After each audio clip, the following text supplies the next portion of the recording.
Bom, gente, com muita alegria, eu vou saudar aqui já para conversar com a gente mais uma vez do outro lado da tela o ex-senador e ex-governador do Paraná, Roberto Requião. Roberto Requião, bom dia. Bom dia, Anderson.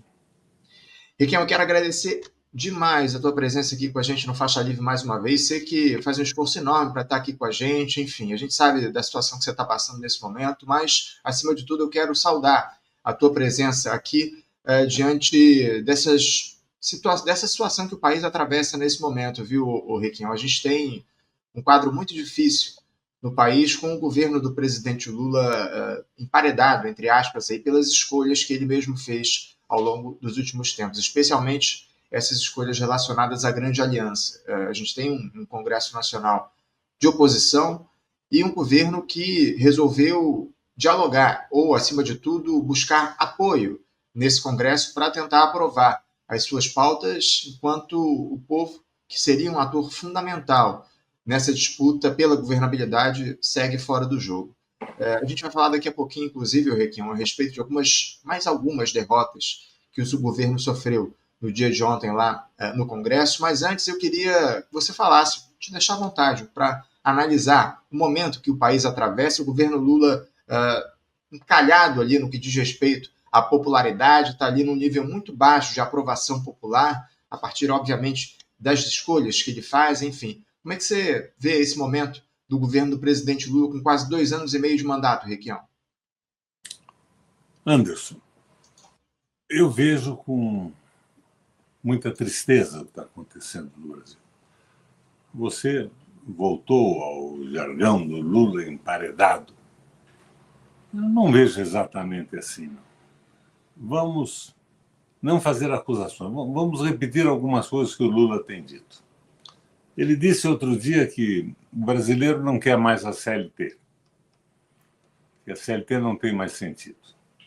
Ontem eu vi na internet um discurso do Lula dizendo que há 10 anos atrás nós éramos desenvolvimentistas.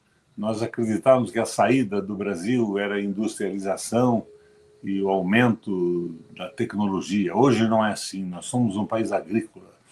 Nós temos uma grande área para a agricultura e a agricultura é o caminho do Brasil.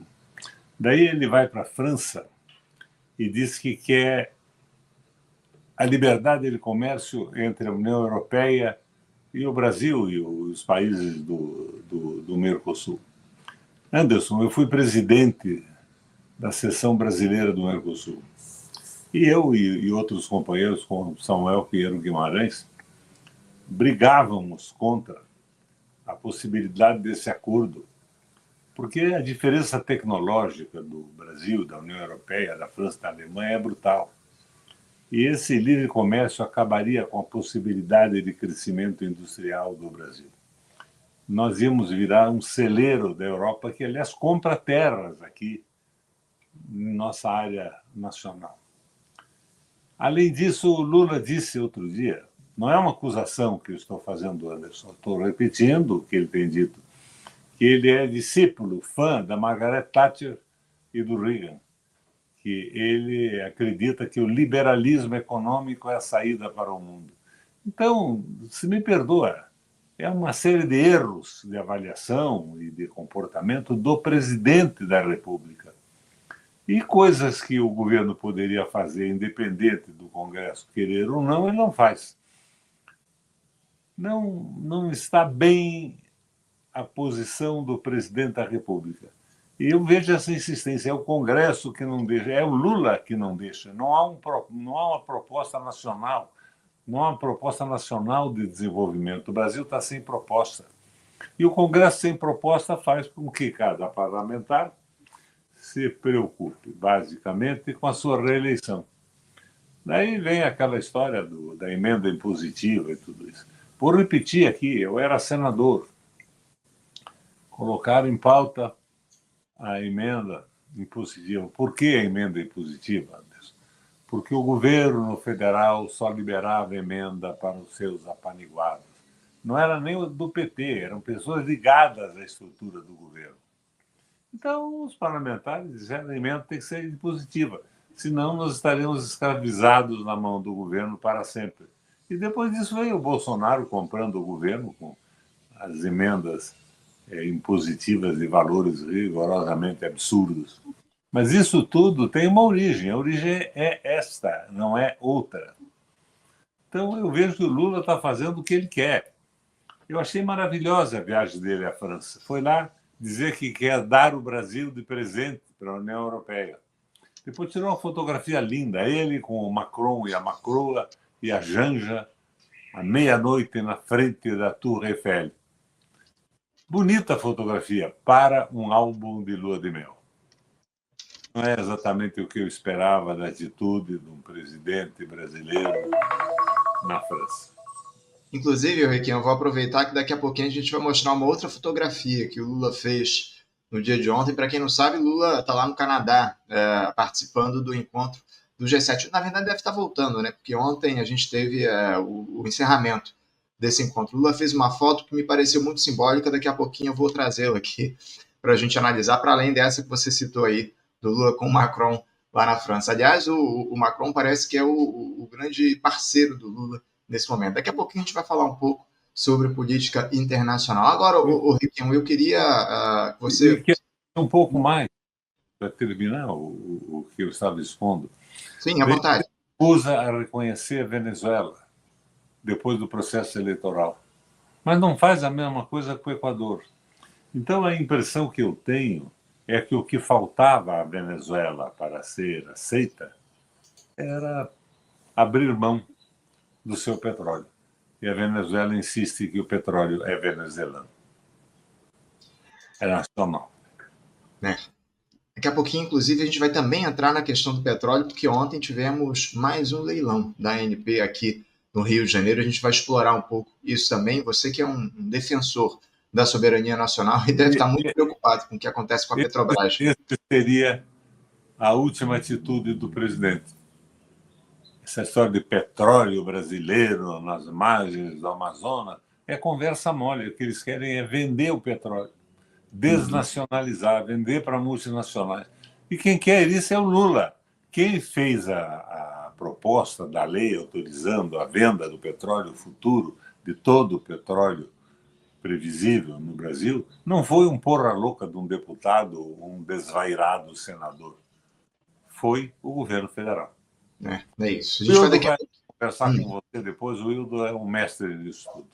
O Hildo é um grande especialista na questão do petróleo, ainda que o assunto hoje com ele seja não apenas isso. A gente vai falar um pouco sobre a questão do Irã e desse conflito que está em curso lá no Oriente Médio, enfim, os Estados Unidos tentando conter o programa nuclear iraniano. A gente vai explorar o Hildo um pouco mais nessa questão, mas ele é um especialista no tema do petróleo, já conversou inúmeras vezes conosco aqui do Faixa Livre. Requiem, eu queria falar um pouco sobre, você citou o Congresso, que a culpa não é do Congresso, a culpa é do Lula, mas é fato que o governo ontem sofreu uma série de derrotas no Congresso Nacional, com deputados e senadores derrubando 12 vetos presidenciais de todos os tipos.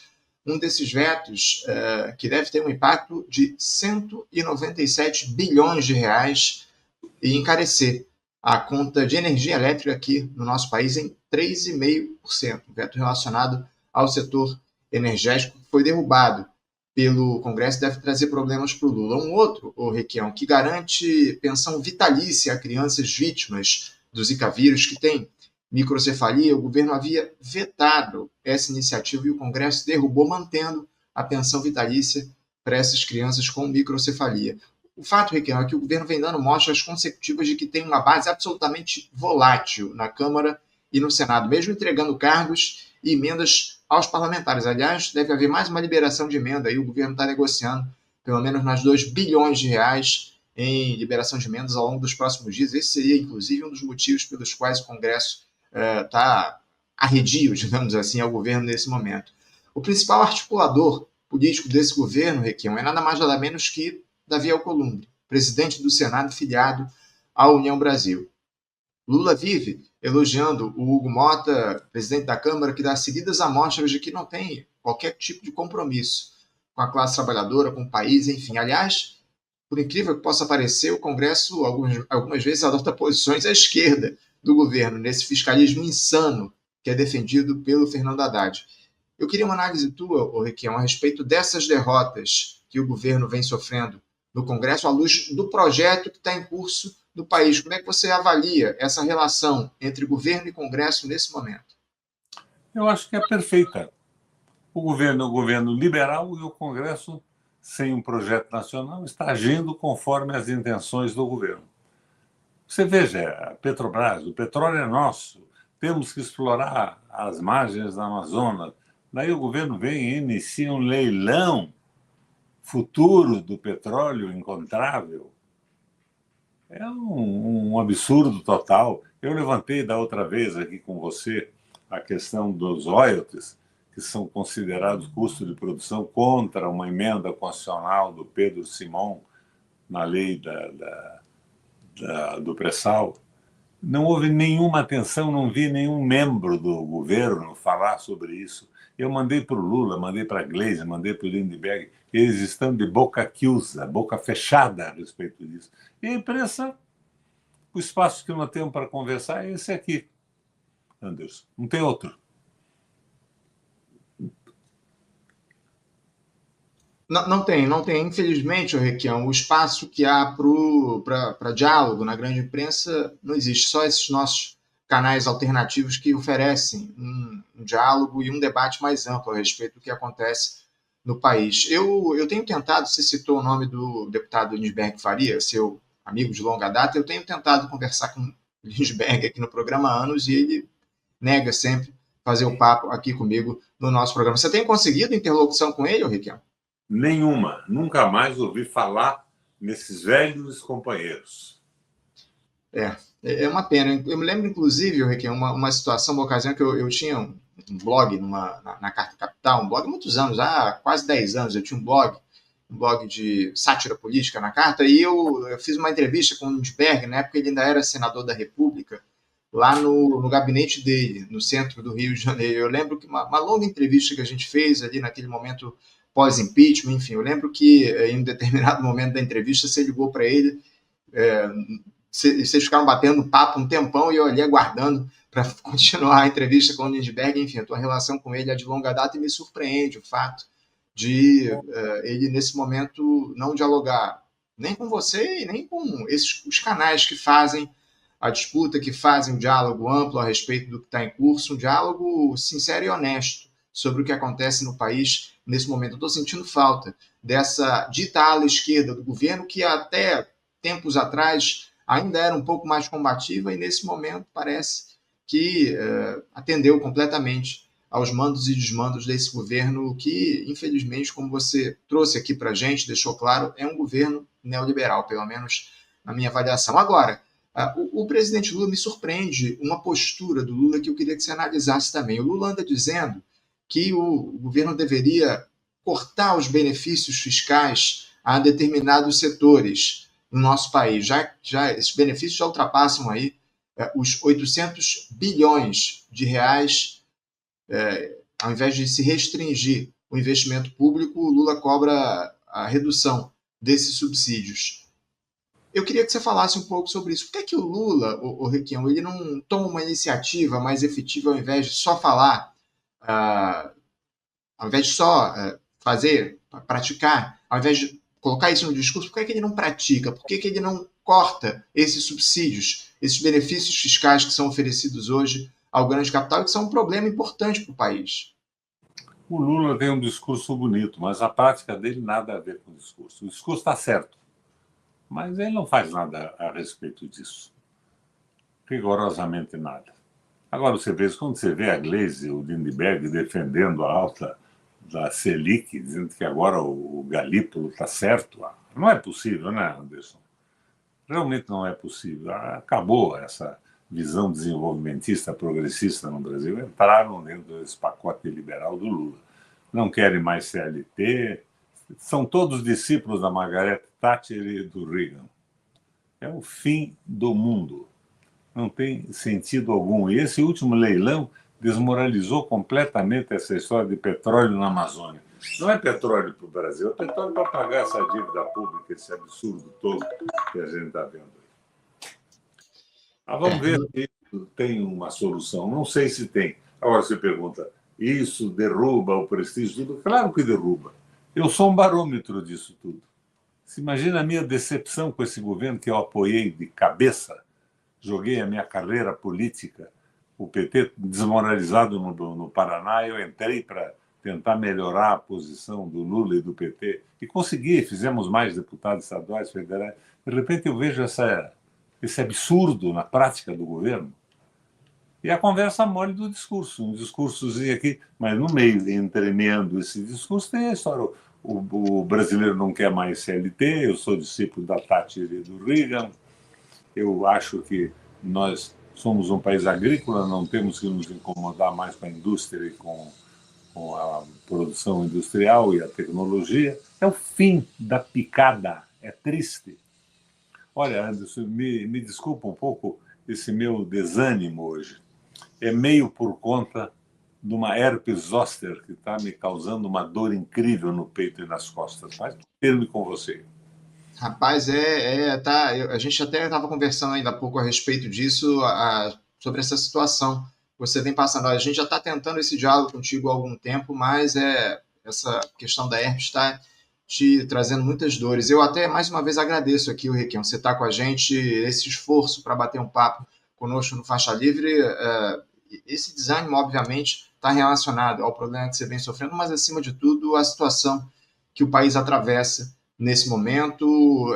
Eu queria aproveitar que você citou, o Requião, como é que é a relação do governo Lula com a política aí no Paraná? Você falou, já vem falando ao longo dos últimos tempos aqui no nosso programa, de um diálogo do governo com o Ratinho Júnior, que é o governador do estado. Como é que anda hoje essa relação do Lula com o governo do Paraná? Eu fui governador do Paraná 3 vezes. Eu fui o senador mais votado do Brasil. Na época, o segundo foi Antônio Carlos Magalhães. O meu governo foi um governo nacionalista e popular. Nada de populista. Eu baixei impostos, eu baixei o preço da energia, eu baixei o preço da água e do sistema da Sanepar, de água e esgoto, num momento de grande dificuldade para os brasileiros.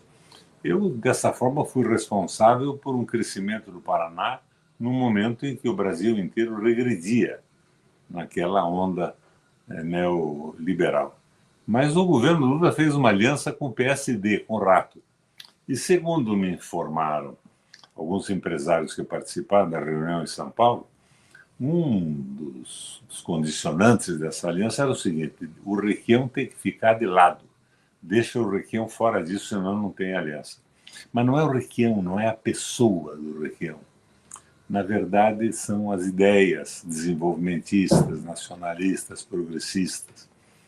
Está uma desgraça. O Lula foi responsável aqui pela venda da Companhia de Energia Elétrica. Com o PPI está vendendo a Sanepar. Está apoiando a venda da Celepar. Vendeu o Porto de Paranaguá para Cargill, uma empresa de capital fechado norte-americana, de 2 famílias. Então é um absurdo total. E o PT do Paraná cala a boca. Apoia tudo isso, quando não com o seu silêncio. Então nós estamos vivendo isso. Agora, você quer que isso resulte em crescimento da popularidade do Lula? De minha parte, não. Eu estou decepcionado. E eu sou um barômetro disso tudo. Eu sou um brasileiro nacionalista, progressista. Fiz governos progressistas. Apoiei a agricultura, a pequena e média agricultura. A grande também. Eu não sou um doido de me colocar contra a produção agrícola do Brasil, mas estou vendo que nós estamos só nisso, onde não vai haver emprego, vai haver fortunas facilmente ganhadas, arrecadadas por grupos econômicos. Nós estamos num erro brutal. Você quer que eu faça o quê? Como a Gleisi e o Lindbergh apoia essa barbaridade? Não, não é possível que eu faça isso. Seria jogar a história da minha vida, da luta dos brasileiros, no lixo. Nós estamos completamente errados. Agora, claro, cobrar imposto dos mais ricos, tudo bem. Você não acha bacana cobrar imposto de quem não paga? Tenho certeza que você acha bacana. Só que você não pode achar bacana entregar o petróleo para as multinacionais. Então, são coisas díspares, contraditórias. Inclusive, Requião, tem uma mensagem aqui de um espectador nosso, Nathan Neyman, dizendo aqui o seguinte: entregaram 82% do petróleo da margem equatorial para empresas estrangeiras. Foi Lula, mas tem gente que diz que ele não é ladrão. Natan, a grande questão são as escolhas que são feitas, viu, Natan? Acho que não diz respeito sobre ser ou não ladrão, não tem nada a ver com isso. É o que diz respeito, isso diz respeito às escolhas que são feitas pelo governo de favorecimento do grande capital. É isso que está em jogo, isso que está em curso. Não se coloca em questão a luta, a disputa no que diz respeito à soberania nacional. O Lula, acima de tudo, ele parece que não tem uma visão mais estratégica a respeito da importância da Petrobras. Você acha que o Lula hoje, o Requião, ele entende o que representa ou o que deveria representar a Petrobras diante de um projeto de desenvolvimento nacional? Claro que não. Ele está representando o liberalismo econômico. Não sou eu que estou dizendo, é ele. Ele é discípulo do liberalismo da Thatcher e do Reagan. É ele que diz que o Brasil é um país agrícola que não tem que se incomodar mais com o desenvolvimento econômico, que não é por aí. É ele que está errado, ele acredita nisso.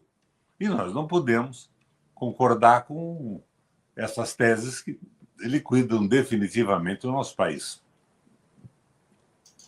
Sem dúvida alguma, não dá para a gente concordar com esse tipo de leitura a respeito do que o país atravessa. Tem outra mensagem aqui do Aieso Manhano. Ele diz o seguinte: até alguns meses atrás, o Lindbergh defendia a prisão do Campos Neto, agora defende o aprofundamento da política do Banco Central. É cada uma. Aliás, o Banco Central hoje vai discutir novamente a Selic. A taxa de juros vai ser debatida pelo Banco Central, pelo Comitê de Política Monetária, o Copom, numa reunião vai ser anunciada. E entre ontem e hoje, o BC está reunido lá para decidir qual vai ser a nova taxa de juros. Daqui a pouquinho a gente fala sobre isso também, Requião. Mas antes... Anderson, a minha preocupação do Brasil é que nessa ortodoxia do Banco Central define a taxa de juros. A meta é fixada por 3 pessoas. O Galípolo, que é presidente do Banco Central, a Simone Tebet e o Haddad. Portanto, são eles que estão forçando, conforme as regras ortodoxas da economia completamente superadas e equivocadas, o aumento da taxa de juros. Não sou eu nem você. É o Galípolo, a Tebet e o Haddad. Eles acreditam nisso. Completamente equivocados, completamente errados. Infelizmente, é uma leitura absolutamente equivocada do que está em jogo aqui no nosso país, essa defesa que há do Gabriel Galípolo.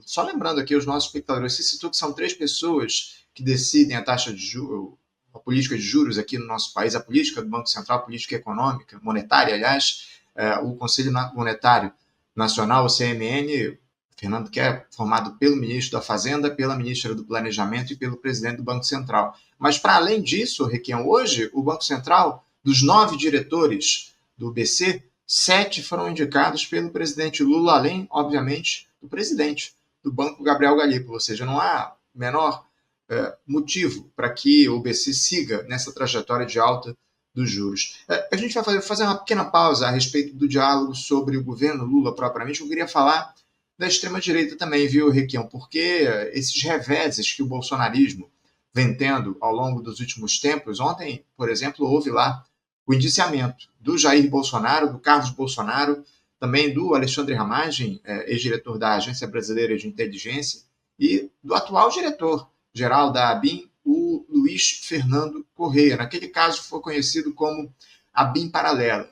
Há também aí esse julgamento, né, do golpismo foi iniciado lá no Supremo Tribunal Federal, na primeira turma do STF. O Bolsonaro já prestou seu depoimento ao juiz desse caso, o ministro Alexandre de Moraes, enfim. Esses problemas, entre aspas, que o bolsonarismo vem enfrentando hoje, o Requião, eles servem de alguma forma para amenizar a situação do governo Lula? Como é que você vê essa tarefa que o Lula se autoimpôs de tentar isolar a extrema-direita? Você acha que ele vem tendo sucesso nisso? Eu acho que o Bolsonaro é um caso encerrado. O Bolsonaro está completamente desmoralizado. A direita não quer o Bolsonaro. E não gostaria do Lula também. Gostaria de um técnico determinado por eles mesmo. Bolsonaro não vai a lugar algum. E vai ser condenado. não tenho muita dúvida disso. Mas ele não significa nada no Brasil mais. Nem ele, nem os seus filhos. É uma coisa ridícula. É extremamente ridículo que, de repente, a Michelle apareça ganhando do Lula numa eleição. Mas a estrutura do Brasil dominante não quer saber nem de Bolsonaro nem de Lula. Era um momento de termos uma proposta alternativa muito clara a favor do Brasil, do nosso desenvolvimento, do nosso povo, do nosso processo civilizatório. Nós não estamos ocorrendo isso, Anderson. Nós não estamos vendo isso, estamos vendo o Lula na Torre Eiffel, oferecendo o Brasil como celeiro do planeta, com o povo passando fome e produzindo alimentos em grande quantidade. Me chamou a atenção essa tua fala, viu, Requião, a respeito das alternativas ao Jair Bolsonaro pela extrema-direita. Você citou que a Michelle Bolsonaro é ridículo ver a Michelle Bolsonaro. Você não acredita na possibilidade de um parente que seja a Michelle, ou seja, o Eduardo Bolsonaro, enfim, concorrendo nas eleições do ano que vem para bater de frente com o presidente Lula? Não. Eu acho que esse é o sonho deles, é o sonho do lulismo que não tem projeto, é o sonho do Bolsonaro. Mas eu acho que a superestrutura que domina o Brasil, o capital financeiro, não quer exatamente isso. Não quer Lula, não quer Bolsonaro. E nós não temos um projeto. Eu entrei na campanha do Lula de cabeça, joguei a minha carreira política para o espaço para achar que o Lula daria o passo à frente, seria um Lula evoluído. E o que eu estou vendo é isso, a fotografia da Torre Eiffel, a Macroa, o Macron, o Lula e a Janja. Não tem cabimento isso virou uma brincadeira. E defendendo o Brasil como celeiro do mundo sem indústria. Não, nós estávamos errados 10 anos atrás. O que é isso, Anderson? E não ouço um grito dentro do Congresso Nacional. O que acha disso a Gleisi? O que acha disso o Lindbergh? O que acham disso os velhos companheiros nacionalistas? Eu fui presidente da Frente de Defesa da Soberania Brasileira, montada com apoio de companheiros petistas. Onde está essa gente? Desapareceu completamente, Anderson. Esse é o problema. Nós estamos sem projeto nacional. Rigorosamente sem projeto nacional. Esse é o problema. O Lula e o Bolsonaro. O que significa o Lula? Significa a Reagan? Significa a Margarete? O que significa isso? Significa o Brasil transformado no celeiro do mundo, sem uma indústria, sem emprego, sem remuneração para os trabalhadores, com educação desmoralizada, saúde precarizada? Quem é que começou a privatização da saúde? Foi o Bolsonaro ou foi no governo da Dilma que criaram aquela empresa? Nós estamos nesse caminho do liberalismo econômico com toda a clareza. O resto é conversa mole. Daí vem o Lula, faz um discurso e no dia seguinte diz que ele é a favor do liberalismo econômico. Requião, eu tratei justamente disso que você citou ainda há pouco aqui no programa essa semana, que diz respeito ao fato de o presidente Lula ele não ter um projeto nacional e, acima de tudo, ele ter o Jair Bolsonaro e o bolsonarismo como uma espécie de muleta para ele tentar reproduzir o seu mandato aqui no nosso país. Você considera isso, não deixando de lado aí que representa a extrema-direita nesse momento histórico, não só no país, mas no mundo, mas essa polarização, entre aspas, que o próprio Lula, de alguma forma, alimenta, isso não serve para que esse projeto defendido por ele, de alguma forma, se reproduza justamente para evitar a extrema-direita? O Bolsonaro é a porra louquice, não é a extrema-direita. Ele é irracional. E o Lula quer essa contraposição porque não tem proposta alguma para o Brasil. Não sou eu que estou dizendo que ele não tem proposta, é ele que está dizendo que ele é liberal, que o Brasil tem que ser o celeiro do mundo. Foi ele que fez o leilão agora da região amazônica. O Brasil precisa do petróleo da amazônica, o petróleo é nosso. Petrobras está vendida em 64% para o capital financeiro. Grande parte disso, o capital financeiro internacional. Quem foi que vendeu? Fui eu, Anderson? Foi você? Não. Foi o Fernando Henrique e o Lula. Então, é esta a posição dele. O discurso é um discurso para conseguir votos progressistas no Brasil, mas a prática é a prática do liberalismo econômico, do fim de um projeto nacional. Uhum. Riquelme, eu quero até pedir aqui para os nossos espectadores, mandem aqui perguntas, façam como a Cátia. A Cátia mandou aqui o super sticker dela. Obrigado, viu, Cátia, pelo teu apoio aqui ao Faixa Livre. Mandem aqui seu superchat com perguntas aqui para o nosso papo com o senador Roberto Requião. Requião, eu queria trazer, ainda falando sobre o bolsonarismo, a extrema-direita, enfim, me chamou muita atenção, não sei se você viu, uma declaração do Flávio Bolsonaro, senador filho do ex-capitão, à Folha de São Paulo, no final de semana, dizendo que a condição para a família Bolsonaro apoiar um candidato à presidência da República no ano que vem, caso o ex-capitão, caso o Bolsonaro esteja de fato inelegível, não possa concorrer, é que esse candidato se comprometa em indultar o Jair Bolsonaro pela condenação por tentativa de golpe que deve sair aí ao longo dos próximos meses lá no Supremo Tribunal Federal. Eu vi muito pouca repercussão na grande imprensa a respeito dessa declaração do Flávio Bolsonaro. Porque isso acabou não virando um tema de discussão. A grande imprensa não está interessada no Bolsonaro. Agora, Anderson, você entra e sai do ar aqui no meu computador. Um momento, você sai por um tempo razoável. É estranho isso. Estranho. Vamos ver se a gente consegue resolver essa instabilidade aqui da conexão. Mas você chegou a ouvir aí o meu questionamento a respeito dessa situação envolvendo a fala do Flávio Bolsonaro, né, que ele disse lá para a Folha de São Paulo, enfim. É o que eles querem. Eles querem o perdão, o indulto. Eles não têm proposta alguma. São uns poras loucas. O padrão de inteligência é aquele menino que é vereador lá em Camboriú. Mamma mia, Deus Nossa Senhora. Que barbaridade que é o guri. É o filho do Bolsonaro. O Requião, a esquerda nem a direita tem um projeto nacional. A grande verdade é essa. Eu tenho falado muito a respeito disso aqui no programa, da necessidade de a gente discutir um projeto de desenvolvimento, de reconstrução do país, de fato. Mas o nosso campo não faz isso, pelo menos eu não vejo uma discussão mais aprofundada a respeito da construção desse projeto e, obviamente, que a gente não pode esperar disso, não pode esperar isso da direita, do neoliberalismo, um projeto que atenda aos interesses da classe trabalhadora. Por que a esquerda abandonou essa discussão aqui no país, ô Requião? Não, vamos perguntar isso para os representantes da esquerda no PT. Para o Lindbergh, para a Gleisi, por que abandonaram?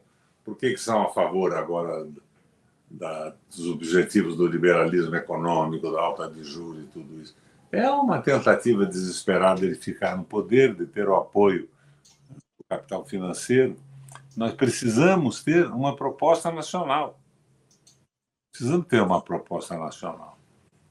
Quem ainda faz alguma tentativa de proposta é o Ciro, mas, paralelamente a isso, diz algumas bobagens terríveis a cada momento, né? Aliás, o Requião, eu queria até citar essa situação envolvendo o Ciro Gomes. Você citou esse personagem. A gente teve aí recentemente, a gente não falou sobre isso, aquele episódio envolvendo fraudes lá no INSS, que teve um envolvimento ali, pelo menos nas investigações estão colocadas, de figuras do PDT. O ex-ministro Carlos Lupe, ex-ministro da Previdência Social, acabou deixando o cargo, enfim. Como é que se avalia esse escândalo, essa situação envolvendo o INSS e outra? Você estava num diálogo muito próximo com o PDT para, de repente, se filiar ao partido, enfim. Como é que anda esse diálogo e se esse episódio, esse caso do INSS influenciou alguma coisa nessa sua discussão com o PDT? O problema do INSS é estrutural, é antigo, são os funcionários concursados. Tem muito a ver com o PDT. Claro, deve ter um outro malandro de todos os partidos políticos, mas não é o PDT. A minha conversa continua com o PDT, estou conversando.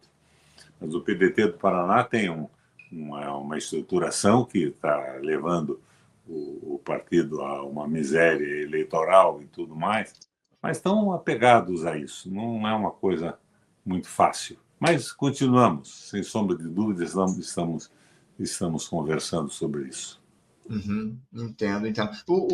Caso, obviamente, você venha a fechar aí essa sua filiação com o partido, com o PDT, quais seriam os seus interesses nessa filiação? Você pensa em se candidatar novamente a um cargo no executivo, de repente ao governo do Paraná novamente, ou até, quem sabe, uma presidência da República, uma vice do Ciro Gomes, enfim. Eu já fui governador 3 vezes. Eu fui senador 2 vezes. Eu fui prefeito de Curitiba. Minha participação política eleitoral está completa. Eu queria ver o Brasil mudar.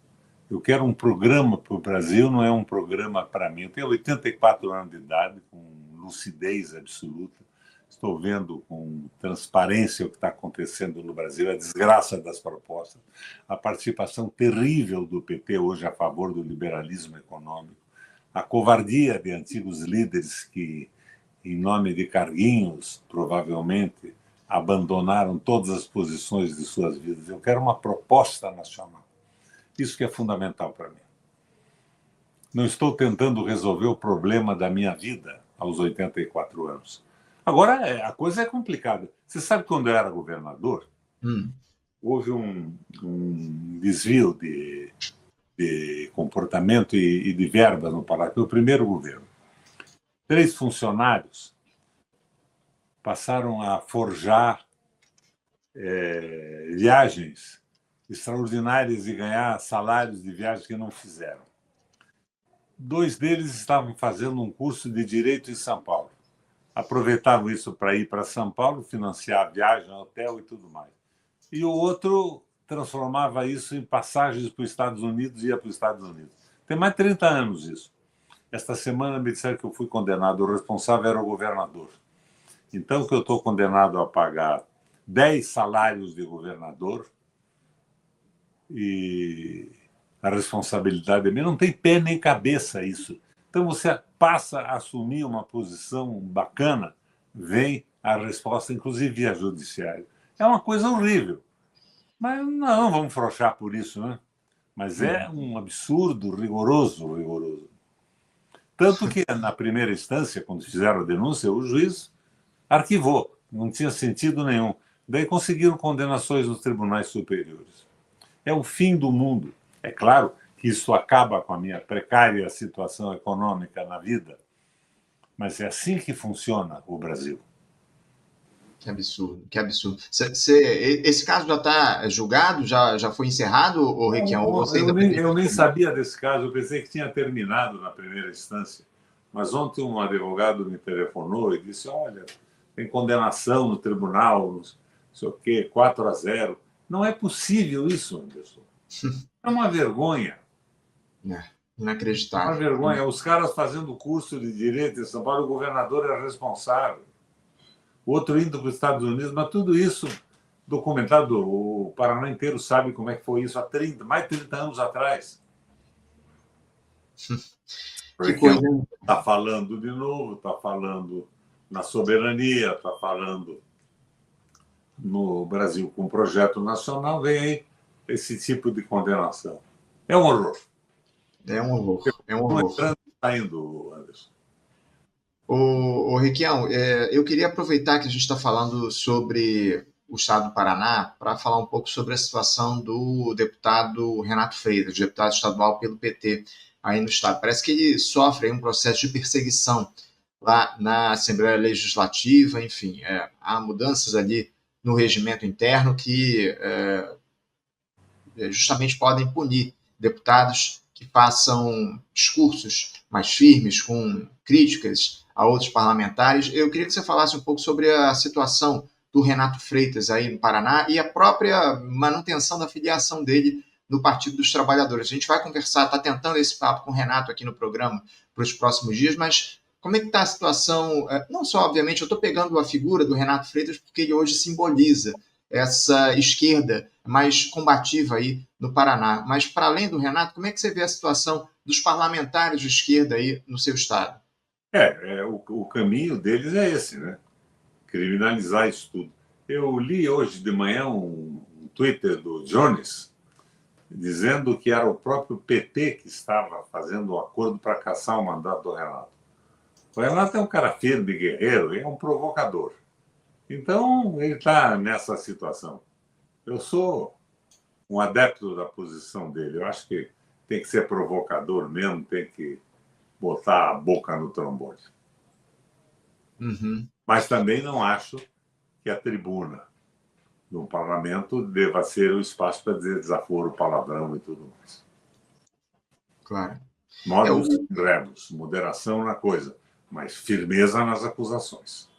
Sem dúvida, fazer o bom combate, acima de tudo, usar esses espaços da institucionalidade do parlamento para fazer a crítica, a denúncia a respeito do que está em curso no país, especialmente aí no Paraná. Requião, eu tenho perguntas aqui chegando. Eu apoio o Renato.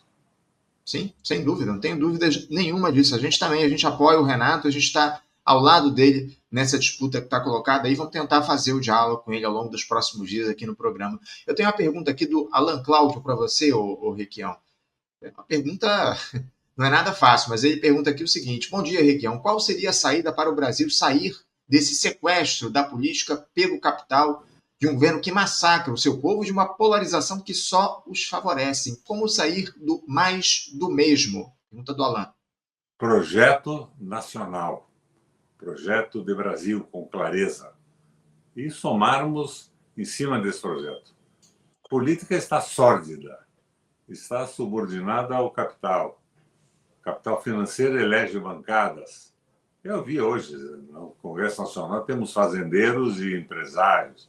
A representação ideológica partidária praticamente não existe mais, mas precisa haver. Então, tem um projeto nacional. Com um projeto nacional, isso tudo seria diferente. O que é que o Lula propõe ao Brasil? Me perdoa a franqueza, nada. Não propõe nada, propõe a entrega do país para a União Europeia, para levantar uma grana e acabar com a possibilidade de desenvolvimento e de avanço tecnológico. Não pode ser assim.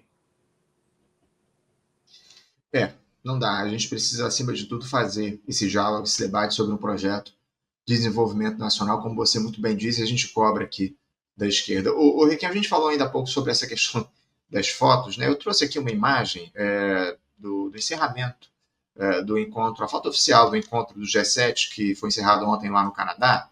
Aqui essa foto. O Lula aí, nessa imagem, ao lado do Volodymyr Zelensky, o presidente da Ucrânia, com uma pose ali meio de bonachão, celebrativo, enfim, uma expressão corporal que, pelo menos na minha avaliação, não combina muito com o que representam aquelas figuras que estão ao lado dele. Alguns dos representantes do capitalismo predatório aqui no nosso país. Aliás, como eu citei ainda há pouco, hoje o parceiro, o parça do Lula é o Emmanuel Macron, o presidente da França. Você também registrou isso aqui ao longo do nosso papo. Requião, falta postura ao Lula, especialmente nessas cúpulas internacionais, de uma liderança comprometida com os mais pobres. Como é que você vê hoje a figura do Lula não só nessa imagem, mas a postura, a posição dele nesse tipo de evento, de encontro? Na prática, falta projeto nacional e falta compromisso com o desenvolvimento do Brasil, com o processo civilizatório, com os mais pobres e com os brasileiros. Ele está animadíssimo, né? Essa fotografia animada dele aí é semelhante à fotografia com a Macroa, com a Glaze, com a Janja, diante da Tour Eiffel. Não tem muito sentido isso.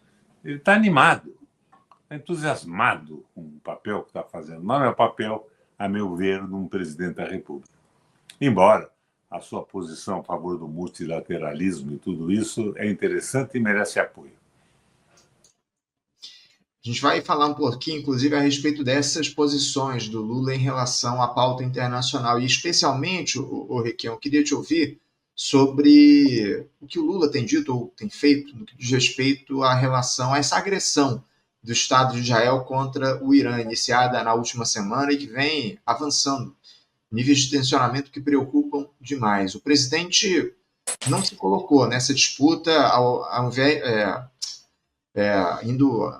se colocando, como ele deveria, ou pelo menos na avaliação nossa, se colocar ao lado do Irã.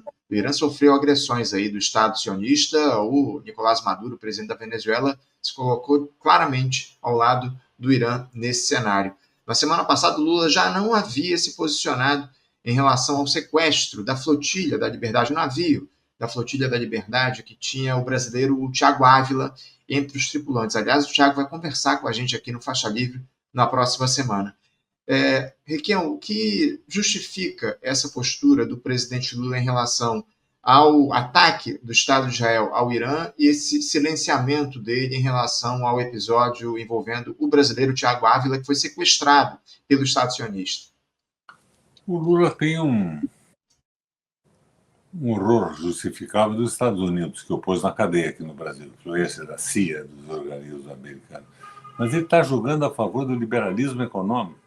Eu disse para você no começo do nosso bate-papo, por que não reconhecer a eleição do Maduro e meia hora depois da eleição do Equador reconhecer a eleição presidencial que teve mais ou menos as mesmas condições venezuelanas?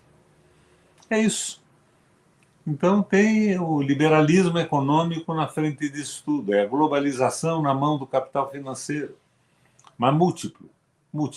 Ele não quer mais o hegemon como os Estados Unidos, a hegemonia americana. Mas ele está a favor do capitalismo financeiro. Parece que ele não acredita mais nas pessoas. Está naquela linha do Enzo Faleto e do Fernando Henrique, a dependência como fator de desenvolvimento. Está errado, na minha opinião. Está errado, né, Requião? Infelizmente, a postura do presidente Lula está absolutamente errada no que diz respeito a essa situação envolvendo as eleições na Venezuela. Depois, esse reconhecimento da vitória do Noboa lá no Equador, a gente trata disso aqui. Na época, inclusive, a gente trouxe muito isso, essa posição dele em relação ao pleito do Equador, diante das críticas e das denúncias que haviam da oposição sobre eventuais problemas lá no processo eleitoral. Henrique, para a gente fechar aqui o nosso papo, queria falar um pouco mais sobre essa situação envolvendo o leilão de ontem na Agência Nacional do Petróleo, ontem o 5º ciclo de oferta permanente, que entregou boa parte das reservas de petróleo da margem equatorial. Você já citou aqui transversalmente. Não é boa parte, é mais de 80%. É justamente isso. A Chevron, que é em um consórcio com a empresa CNPC, arrematou 53,1% dos blocos licitados, enquanto a Petrobras, na condição de consorciada com a Exxon, arrematou 46,9%, mas sendo operadora de apenas 18,8% desses blocos. Lembrando que a Petrobras foi quem lutou para a concessão das licenças ambientais para prospectar na Foz do Amazonas. Requião, a gente já falou aqui, você é um defensor ferrenho da Petrobras, de um projeto de soberania nacional. Como é que você avalia mais esse leilão da ANP no governo Lula em um cenário de perda de protagonismo da maior empresa do nosso país? A Petrobras tinha que ser nacional, integralmente nacional. Hoje ela é 64% privatizada pelas mãos do Fernando Henrique e do Lula. Lula e o Gabrielli, lembra? Então isso realmente não tem sentido. Isso mostra que essa propaganda, o petróleo é nosso, vamos defender o Brasil, não querem deixar explorar o petróleo na margem do Amazonas, não é legítima. É uma falsidade, é uma estrepulia do governo. Ele está entregando o petróleo, entregando o Brasil inteiro. Agora, você notou que não teve repercussão alguma na grande imprensa, esse leilão e essas vendas? A Globo não deu isso, as televisões não deram, os grandes jornais não falaram nisso. É o silêncio em torno disso. A entrega do Brasil. Falta um projeto nacional. Brasil para quem? Brasil para o quê? Brasil para quem? É a pergunta que fica, viu, Requião?